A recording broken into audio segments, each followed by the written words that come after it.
자, 오늘 말씀은 사람을 고치시고 4,000명을 먹이심이라는 말씀의 제목을 가지고 우리가 말씀을 같이 나누도록 하겠습니다.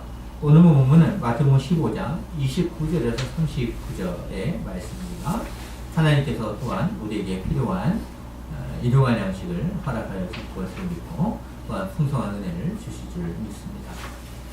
지팡이교회는 마태복음 15장 1절에서 28절의 말씀의 내용을 들었고 혹시 내용을 기억하고 있나 싶습니다. 당연히 기억할 것으로 믿습니다. 간략하게 우리가 정리해 보는 것도 좋을 것 같습니다. 예루살렘부터 내려온 바리새인과 서기관들은 예수님에게 항의하는 마음으로 질문을 던졌죠. 당신의 제자들이 어찌하여 장로들의 전통을 범하나이까? 떡 먹을 때에 손을 씻지 아니하리라 라는 질문을 했습니다. 여러분들은 아마 이것을 기본 3주간 들었기 때문에 이 질문에 대해서 기억할 것을 믿습니다.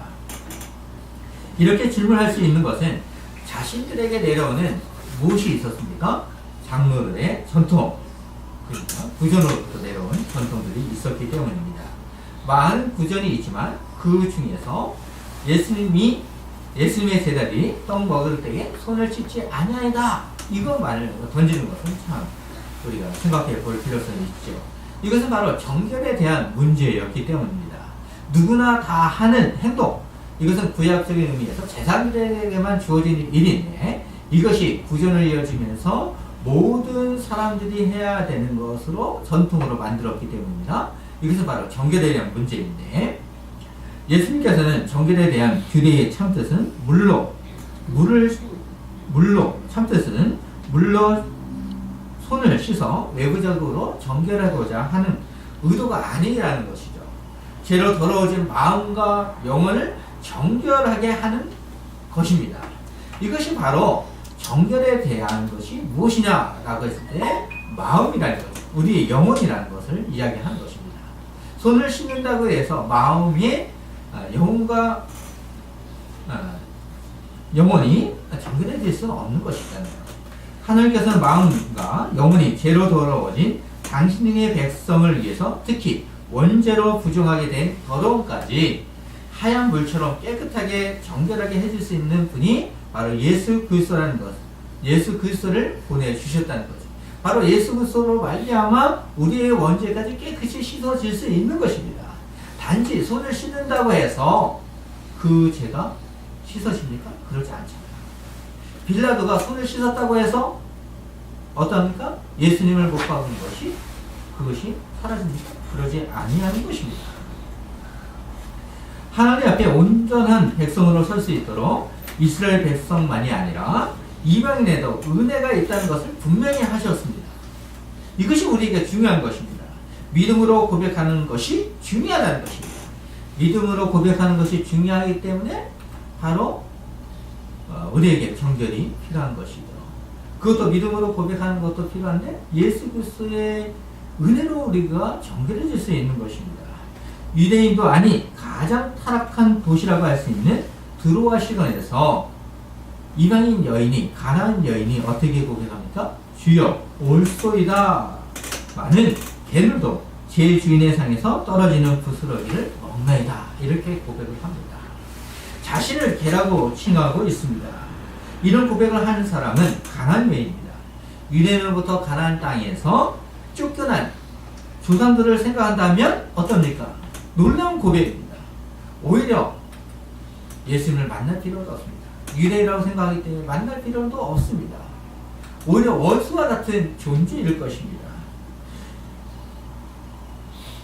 그렇지만 가나안 여인의 애절하고 끊임없는 간청에도 어떠합니까? 예수님은 계속하여 침묵하시고 있습니다.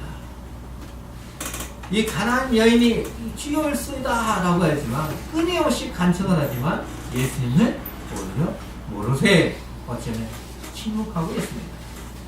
그 여인을 시험하고 있는 것입니다. 참된 믿음으로 고백하는 것이 진정으로 정결한 자라는 것을 알리기 위한 것입니다. 지금 마태복음 15장은 계속해서 정결에 대한 이야기를 하고 있는 거예요. 이 정결에 대해서 오히려 이방인 여인이, 이방인 사람이 고백을 하고 있다는 것이 더욱더 놀라운 것이냐. 이방인까지 구원의 빛이 들어가고 있다는 것입니다. 예수님께서 이해하기 어려운 태도로 하시기 때문에 제자들은 어떻게 얘기했습니까? 그 여자가 우리 뒤에서 소리를 지르오니 그를 보내소서. 얼마나 시끄러웠겠습니까? 이 여인이 끊임없이 간청을 했을 때에 제자들도 너무나 안타깝기 때문에 예수님에게 어떻게 얘기했습니까? 그를 보내소서라고 할 정도였습니다. 예수님의 행동은 우리가 볼 때도 이해하기 어려울 수도 있습니다. 왜냐하면 끊임없이 사람들을 고쳐주셨기 때문입니다.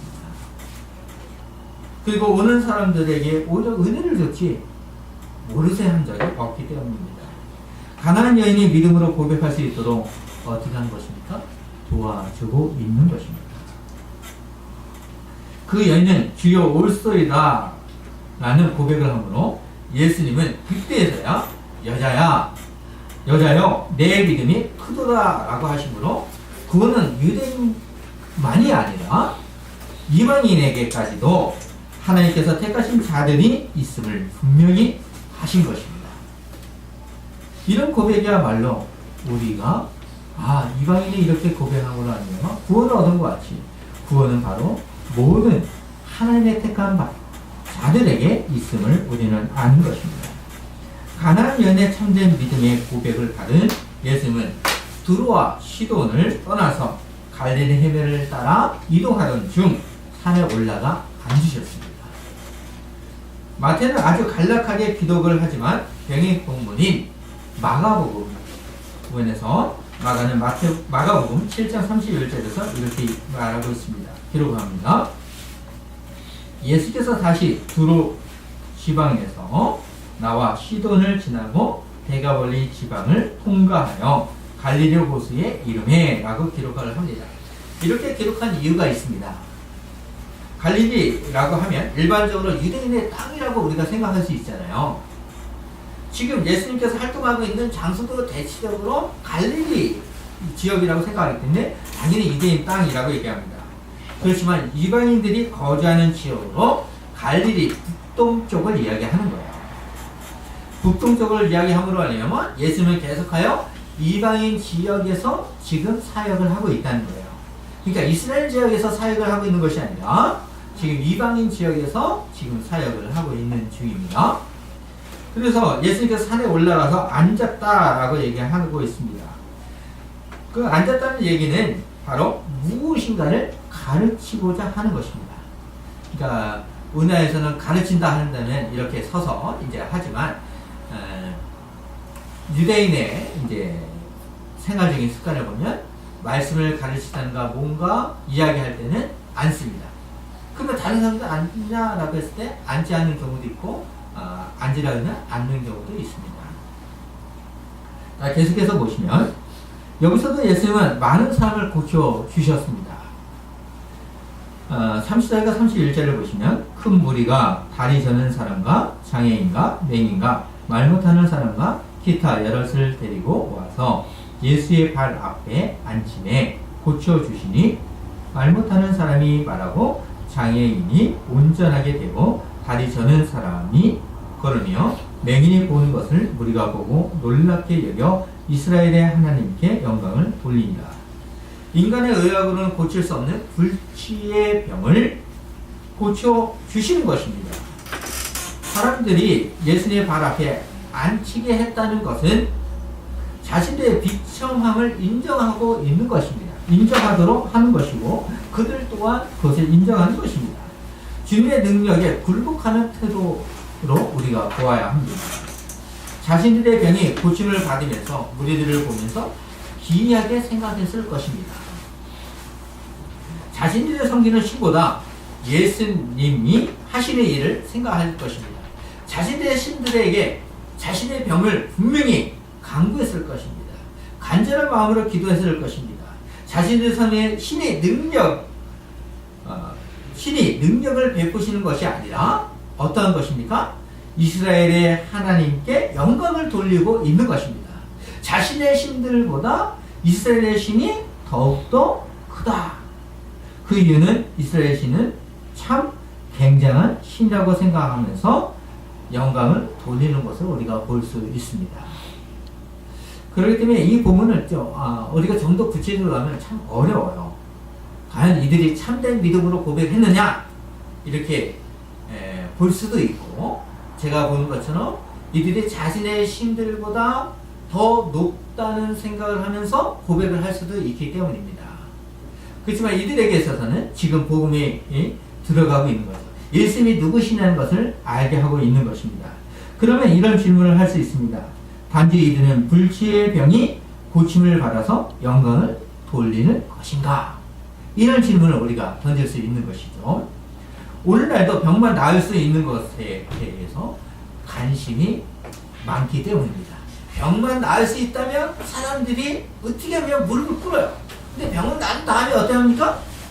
온전한 믿음으로 신앙생활을 하지 않는 것을 우리가 볼 때가 있습니다. 예수님은 종교에 대한 것을 가르쳐 주셨고, 가난한 여인을 통하여 믿음의 중요성을 가르쳐 주신 후 또 다른 이방인 중에서 사역을 하고 있는 중이에요. 우리가 이 연속성을 볼 필요성이 있습니다.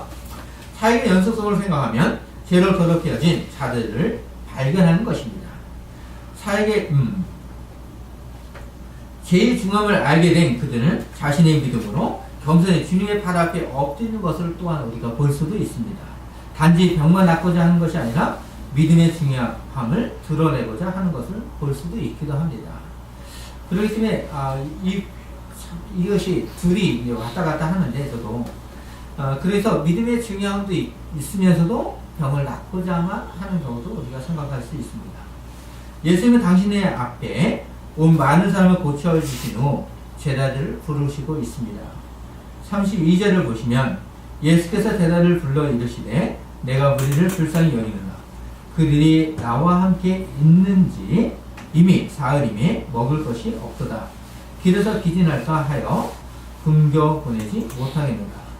무리를 보시면서 불쌍히 여기시고 있는 것입니다. 어떻게 보면 동정심으로 볼 수 있을 것입니다.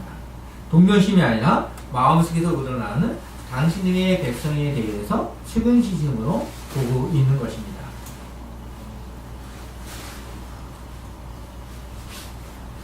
측은지심으로 바라보면서, 그 무리를 바라보면서 영적인 결핍과 육적인 결핍을 본 것입니다. 더 놀라운 것은 무리들은 굶어가면서도 예수님을 떠나지 않고 있는 것이에요. 지금 사흘이 지난 것입니다. 사흘이 지났는데도 예수님 곁에서 떠나지 않는 것이에요.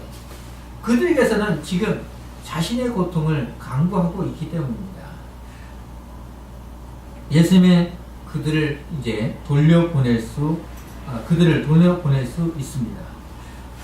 돌려보내고자 해도 어떠했습니까? 기진할까봐 라는 표현을 함으로 말미암아 원문을 좀 더 우리가 생각해 볼 필요성이 있습니다. 자신의 집으로 돌아가던 중 기운이 다 빠져서 어떻게 된 것입니까? 어떻게 될지 모른다 라는 의미를 가지고 있어요. 그러니까 예수님은 오병이의 기적과 좀 다르면서, 오병이의 기적에는 그들의 마을과 거리가 좀 가까운 거리가 있고, 지금 이 강야라는 것은 이들을 기진할까 생각한다면 상당히 먼 거리라는 것을 생각할 수 있습니다. 그래서 더욱 예수님은 굶겨 보내지 못하겠노라 라고 얘기를 하는 거예요. 제자들은 예수님의 마음을 아는지 모르는지 반문을 하고 있습니다. 33절을 같이 읽도록 하겠습니다. 제자들이 이르되 강야에 있어 우리가 어디서 이런 무리가 배부를 만큼 떡을 얻으리까. 제자들은 강야에서 먹을 것이 없습니다. 어디서 구할 수 있겠습니까? 라고 얘기하는 거예요. 그런 것을 보면 거리가 좀 멀다라는 것을 우리가 생각해 볼 수 있습니다. 사실 제자들이 오병이의 기적을 경험한 지 오랜 시간이 지나지 않았을 것으로 우리가 생각이 됩니다. 제자들이 과거에 경험한 기적을 모를 수 있는가? 라고 했을 때 저는 알고 있다고 생각이 됩니다. 어떻게 오병이의 기적을 자신의 생각에서, 자신의 마음에서 잃어버릴 수 있는가? 그러지 않을 것입니다. 제자들의 질문은 예수님을 불신하는 것도 아니고 기억을 못하는 것도 아닙니다. 제자들은 잘 기억하고 있습니다. 제자들은 500의 기적을 기억하면서 질문을 하는 것이라고 우리가 봐야 되는 것입니다. 주님이 어떻게 해주실 것을 믿으면서 반문하는 질문의 태도로 보아야 합니다. 참고로 어떤 분들은 500의 기적을 경험을 했음에도 불구하고 예수님의 능력을 믿지 못한다고 말씀하시는 분들도 있습니다. 그렇기 때문에 왜 이렇게 생각하냐면 제자들이 예수님을 계속 동요했지만 예수님이 십자가에 못 박히기까지 부인하고 도망치는 것을 봤을 때 예수님의 능력을 그것까지 끝까지 인정하지 못하지 않았는가, 그렇게 500의 기적도 생각하지 못했을 것이다 이렇게 보지만 저는 좀 그렇게 보지 않습니다. 왜냐하면 500의 기적은 놀랍고 큰 이적이었기 때문에, 기적이었기 때문에 그 기적을 기억하지 못한다? 저는 그렇게 생각이 돼요. 그래서 저는 이 본문을 오히려 저는 이렇게 생각하면서 반문을 하는 것입니다. 그런데 반문을 하면서 제자들은 기억을 하기 때문에 예수님 500의 기적을 했던 것과 같이 당연히 해주실 것을 우리는 압니다 라고 하면서 질문을 하는 것으로 저는 그렇게 생각이 듭니다. 그때 예수께서는 3, 4절에서 예수께서 이르시되 너에게 떡이 몇 개나 있느냐라고 하셨습니다. 곧바로 제자들은 7개와 작은 생선 2어마리가 있나이다 라고 하는 것입니다. 제자들을 찾아볼 필요성이 없었던 거예요. 그리고 500의 기적을 알기 때문에 곧바로 이렇게 있어요 라고 하는 것이죠. 여기서 제자들은 이것으로 많은 사람들을 먹일 수 없습니다 라고 생각을 하는 것이죠. 그래서 7개와 작은 생선이라고 말하는 것입니다. 왜냐하면 500의 기적을 알기 때문에 이것 가지고도 예수님이 하실 수 있잖아요, 이런 의도가 있는 것입니다. 제자들이 가지고 있는 것을 확인하게 또한 하시는 거죠. 이것을 하심으로 말미암아 무리를 먹일 수 없다는 사실을 다시 한번 확인시켜 주시는 거예요. 할 수 없지만 어떻게 하는 것입니까? 할 수 있다. 500의 기적을 너희가 보지 않았냐? 라는 것도 우리가 생각하도록 하는 것입니다.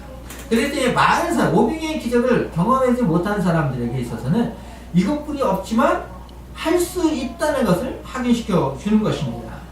그 다음으로 35절과 36절을 보십시오. 예수께서 무리에게 명하사 땅에 앉게 하시고 떡 7개와 그 생선을 가리사 축사하시고 떼어 제자들에게 주시니 제자들에게 무리에게 주매.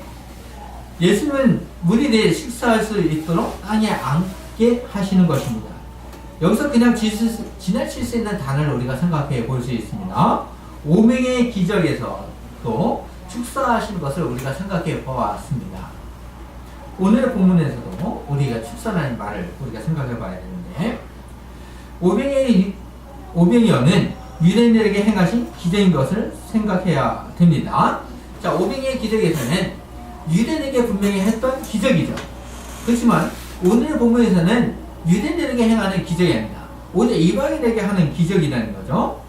그들에게는, 유대인들에게 있어서는 어떠합니까? 앉게 한다는 것은 무엇이냐면 유대인들의 기도의 간섭에 따라 어떠합니까? 축사할 때 하늘을 우러러 보면서 축사하는 것입니다.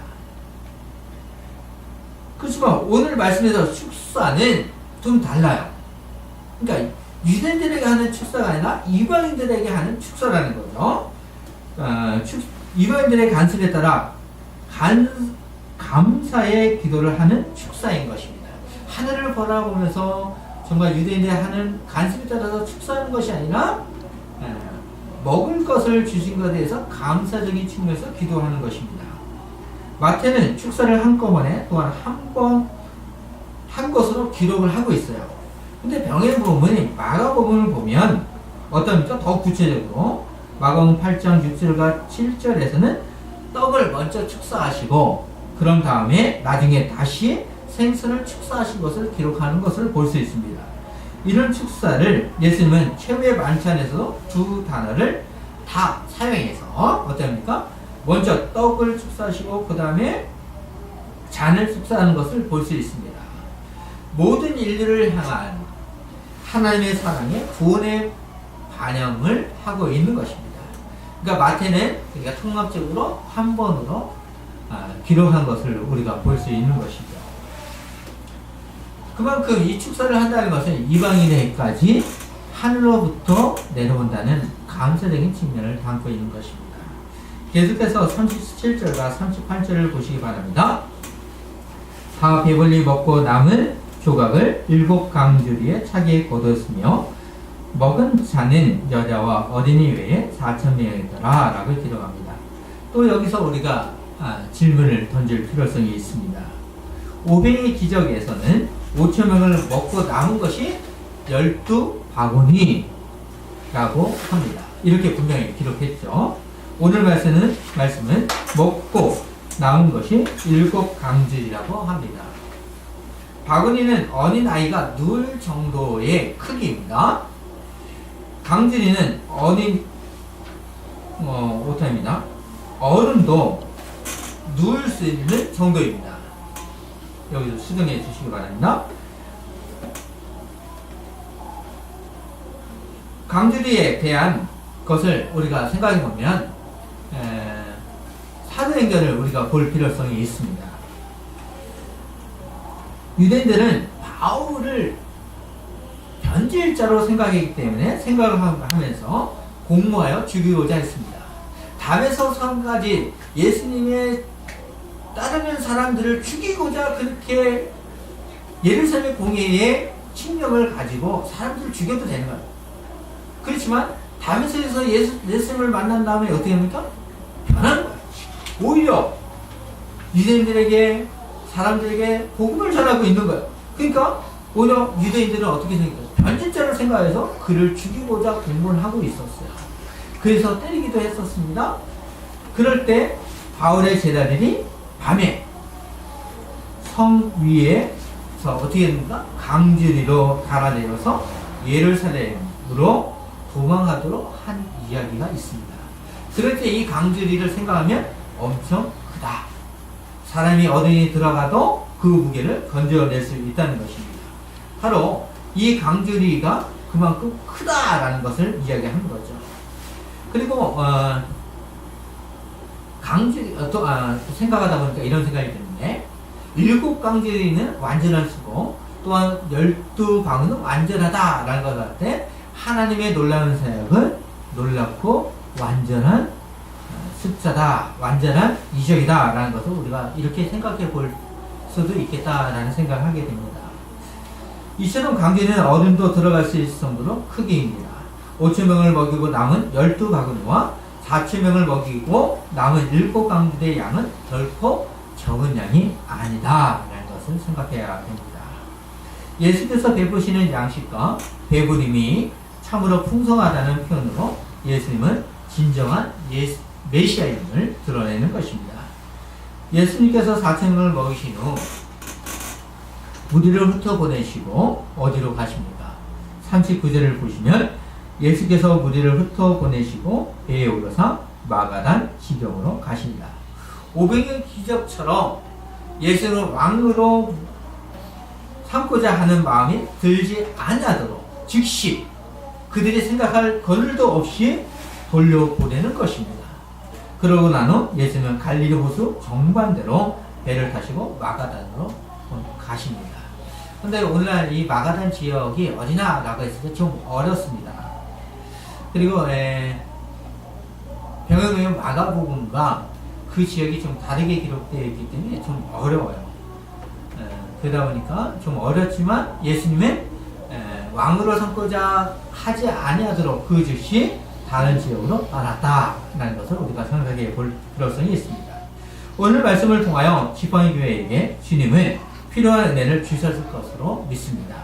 예수님이 이방인이라 할지라도 목자 없는 양과 같이 생각하시면서 고칠 수 없는 병을 고쳐주시고 4,000명을 먹이심으로 예수님 스스로 당신이 메시아이심을 보여주셨습니다. 이처럼 이 세상의 종교들은 자신들의 행복을 위해 이용하는 것을 볼 수 있습니다. 자신들이 원하는 공리를 증진시키고자 하는 마음으로 소원 성취를 하고자 하는 도구로 만들어 버린 것을 우리는 생각해야 됩니다. 결국 자신을 위해서 만들어진 신을 섬기는 것입니다. 예수는 분명하게 그들이 섬기는 종교와 다르다는 것을 분명히 보여주셨습니다. 그래서 그들은 불쌍히 여기시면서 은혜를 베풀어 주셨습니다. 예수님은 마태복음 5장 7절에서 긍휼히 여기는 자는 복이 있나니 저희가 긍휼히 여김을 받을 것임이라는 말씀을 이행한 것입니다. 은혜가 필요한 사람에게는 긍휼의 은혜를 주시는 것입니다. 지팡이교회는 각자 아등바등 하면서 자신이 어떻게 해보고자 하기 이전에 주님께 무릎을 꿇어 스스로 살아갈 수 없는 것을 믿음으로 고백해야 합니다. 그럴 때 예수님은 사랑과 긍휼과 지혜로 은혜를 주실 줄 믿습니다. 지팡이교회는 자신에게 유익한 말씀만 생각하면서 현실적인 유익만 얻는 자가 되지 마십시오. 내 생각이 다르다면 성경에 있는 말씀대로 우리가 따라야 됩니다. 성경에 있는 말씀을 나의 잣대로 맞춰서는 안 됩니다. 나에게 필요한 은혜만 주님의 말씀이고 나머지의 말씀은 아니다 라고 해서는 안 됩니다. 그것이 주님과 교통하는 것이고 은혜 가운데 생활하는 자녀인 것입니다. 오늘 말씀에서 이방인들에게 긍휼의 은혜를 베푸심으로 영원한 생명의 나라에서 생활할 수 있도록 이끌어 가시고 있는 것입니다. 단지 지팡이교회는 아멘으로 응답하시면 됩니다. 우리는 신뢰를 잃어버리지 않고 오직 주님만 바라봅시다. 기도하겠습니다.